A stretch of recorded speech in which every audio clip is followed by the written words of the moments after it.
فصل فی آداب حسن الکلام، اچھے ڈھنگ سے گفتگو کرنے کے جو آداب ہوتے ہیں اس کا یہ بیان ہے، آداب گفتگو۔ 951 حدیث نمبر 951 عن ابی ہریرہ وعلی بن حسین رضی اللہ عنہما قال قال رسول اللہ صلی اللہ علیہ وآلہ وسلم من حسن اسلام المرء ترکہ ما لا یعنی۔ حضرت ابو ہریرہ رضی اللہ تعالی عنہ اور امام علی بن حسین علیہ السلام، امام علی بن حسین یعنی امام زین العابدین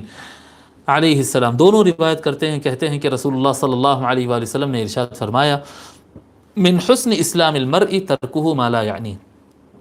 آدمی کے اسلام کا حسن اس چیز میں ہے کہ جو چیز اس سے تعلق نہیں رکھتی اس کو چھوڑ دے، بس جو چیز ہمارے کام کی نہیں ہے، ہمارے تعلیم کی نہیں ہے، ہم کو کچھ کرنا نہیں وہاں پر، انہوں ایسا کرے تو ان کے ساتھ ایسا ہوا کرتے، انہوں ایسا گئے کرتے، انہوں ایسا آئے کرتے، انہوں ایسا کھائے کرتے، انہوں ایسا کمائے کرتے، ان یہ کرا کرتے، ان وہ کرا کرتے، یہ فضولیات بولتے ہیں اس کو، فضولیات۔ یہ جو فضولیات رہتے ہیں اگر انسان کا دماغ اس سے خالی کر دیا جائے نا تو انسان کو محسوس ہوگا کہ کتنی بڑی اس کے دماغ میں جگہ خالی پڑی ہوئی ہے تاکہ وہ اچھی چیزیں سیکھ سکے۔ فضول اشیاء کو دماغ میں بھر لیتے ہیں، اور جتنے چیزیں فضول داخل کرتے ہیں نا دماغ میں اتنا زیادہ وساوس بڑھ جاتے ہیں، جس سے